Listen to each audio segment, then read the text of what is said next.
Salut, salut. Donc aujourd'hui je vais faire voir comment sur mon bus je vais refaire la section arrière de la joudelle côté gauche.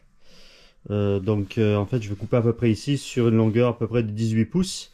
Et donc je vais refaire vraiment toute cette section avec ici le retour d'aile aussi ici.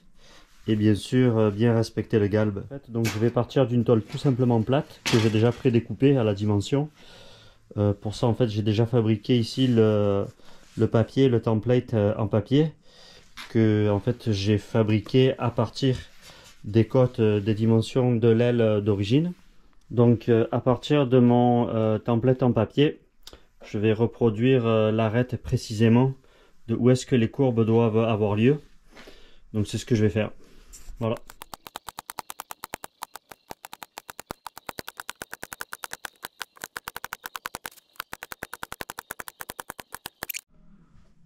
Voilà, donc à la pointe à tracer, en fait, j'ai redéfini donc tout le pourtour de l'arête, du moins du retour d'aile, on le voit bien là. Voilà, exactement. Donc après avoir fait ça, en fait, ce que je fais, c'est que je la retourne avec une pointe à tracer.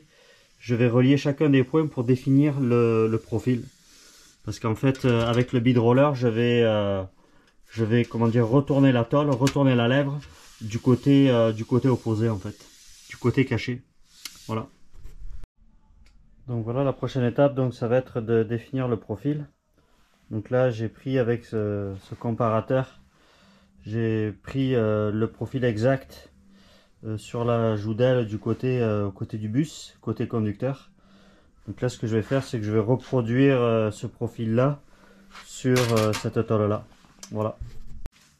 Donc pour établir le profil, en fait je vais utiliser un shrinker. Donc il suffit juste d'appuyer dessus avec le pied et le profil va se former tout doucement, tranquillement.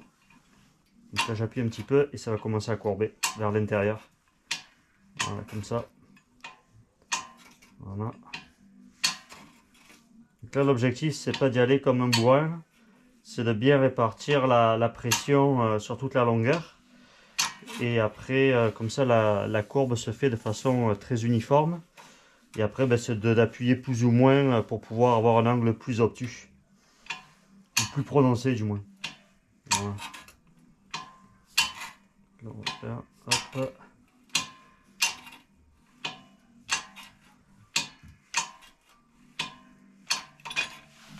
Donc voilà en 20 secondes ce que ça donne. Il y a déjà la forme qui commence à avoir lieu, qui commence à se prononcer du moins. Donc là ce que j'ai juste à faire, c'est je regarde avec mon comparateur et je regarde si l'angle est bon. Donc là il manque un petit peu encore. On voit il manque encore un poil. On le voit là, ouais, il manque pas mal même. Donc c'est ce que je vais faire, je vais continuer. Voilà.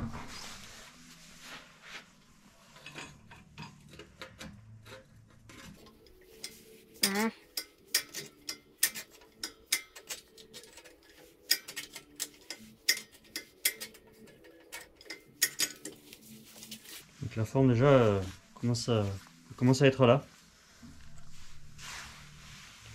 Vous voyez, on est déjà très proche là. Là il manque vraiment plus grand chose. On est à quelques centimètres, quelques millimètres de encore d'effort et on est bon. Ouais, il faudrait que je shrink un peu plus ici. Tac, ici là. Voilà. On va voir ce que ça va donner là. Non, il est presque bon. Là en fait c'est que là je l'ai trop fait. Donc là ce qu'on va faire, on va y donner, on va réouvrir un peu l'angle. Donc là pour ouvrir l'angle, on utilise l'autre shrinker qui permet d'écarter l'angle tout simplement. On va voir ce que ça va donner. Voilà.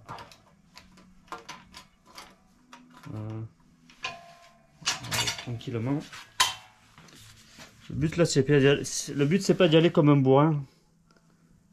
Ah, déjà là c'est déjà pas mal. Donc là il va falloir que je donne un petit coup plus sur la fin. ici. On va le donner comme ça. Voilà.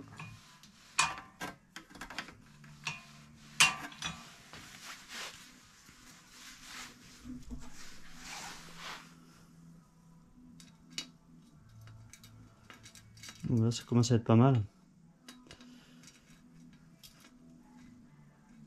Je pense que là on est à peu près bon. Encore un poil ici. Ici on va le prononcer un peu plus l'angle.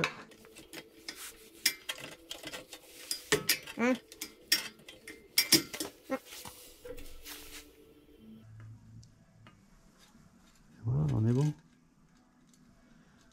On est à peu près bon, on est même bien. On est très bien. Donc voici ce que ça donne à peu près. Hop. Donc le profil est déjà super bien fait là. Donc je vais peut-être devoir ajuster encore un petit peu, mais là on est très bien parti. Voilà. Le profil est vraiment pas mal. Ça donne à peu près ça.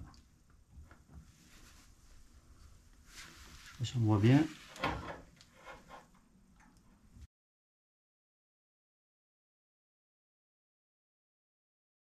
Donc la prochaine étape, ça va être de former la lèvre extérieure de la joudelle. Voilà, donc là l'objectif c'est de définir le tracé du retour de la lèvre intérieure de la joudelle. Donc pour ça, je vais utiliser mon bead roller. Donc là, je vais le régler. Tac, comme ça. Et après, donc je vais simplement suivre la marque à la pointe à tracer que j'ai fait. Et je vais faire à peu près 3 ou 4 passes.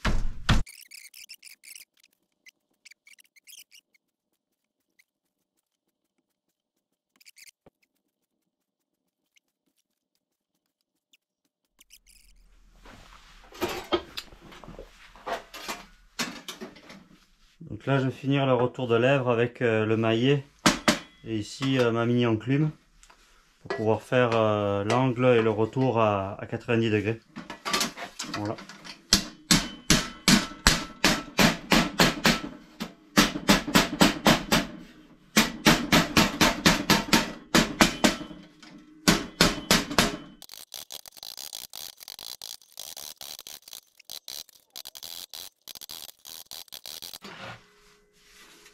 Donc voici un petit peu les boches, à quoi ça correspond.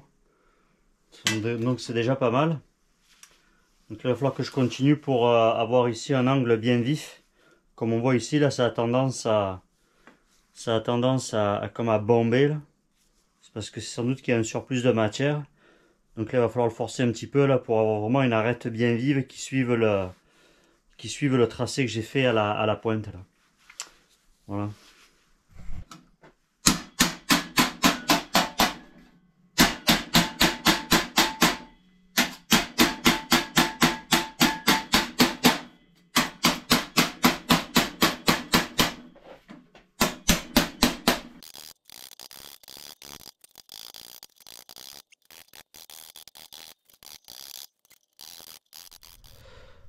Donc là, je vais faire une petite session de planage parce que je trouve que en ayant fait les arrondis d'un bord et de l'autre, donc déjà bon, le profil est bien fait ici, sauf que c'est que les angles ici sont un petit peu un peu trop arrondis, je trouve. Donc là, ce que je vais faire une session de planage pour bien planer toute la surface, et ce qui devrait me permettre aussi de faire des angles ici un petit peu plus vifs, ici et ici.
Donc voici la pièce est maintenant toute taquée sur toute la longueur. Donc j'ai fait des taquages à peu près au 1 cm, 1 cm et demi. Donc là le but c'est d'avoir un gap le plus petit possible ou pas en avoir du tout. Donc voilà, voilà ce que ça donne. Donc là la suite ben, ça va être de faire le cordon de soudure sur toute la longueur. Voilà.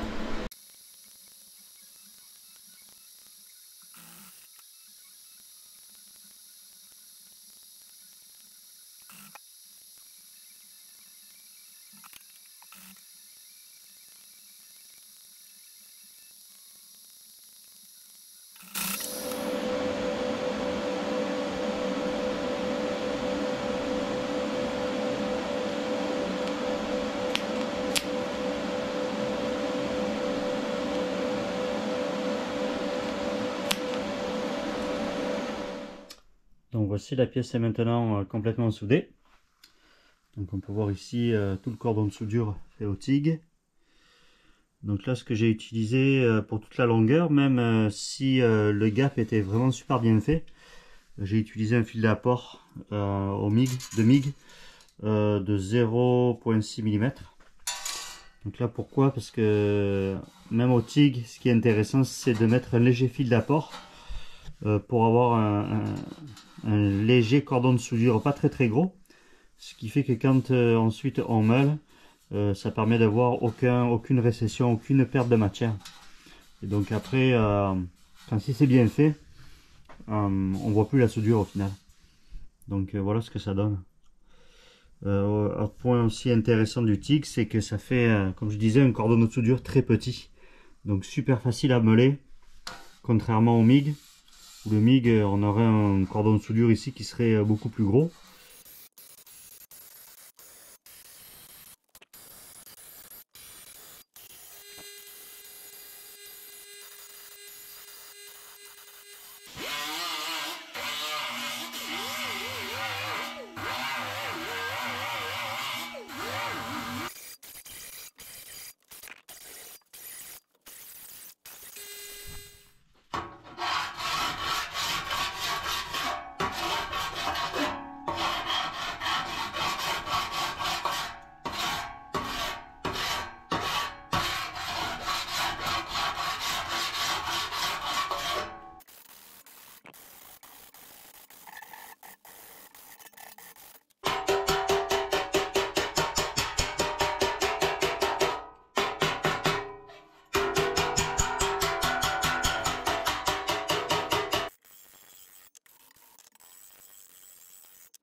Donc voici le résultat final. Donc après meulage et ponçage, on arrive quand même à une surface qui est en super bel état.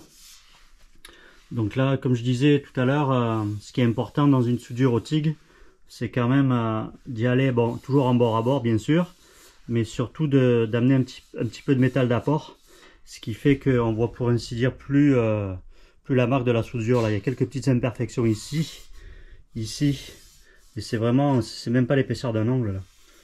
Donc c'est super fin. Ça c'est quelque chose qui est assez difficile à avoir au MIG par exemple, comme je disais. Ça fait toujours le MIG fait toujours un cordon de suture qui est beaucoup plus gros et aussi qui est beaucoup plus dur à meuler. Là ici avec la ponceuse, la meuleuse et un petit peu de taille de marteau là, et de spatule aussi, on arrive vraiment à étaler la soudure, ce qui donne un résultat presque parfait là. Vraiment au toucher là, on sent même plus qu'il y a une soudure ici là. Donc voici une fois monté ce que ça donne. Donc tout aligné assez bien. On peut voir ici, tout est dans l'axe. Ici aussi.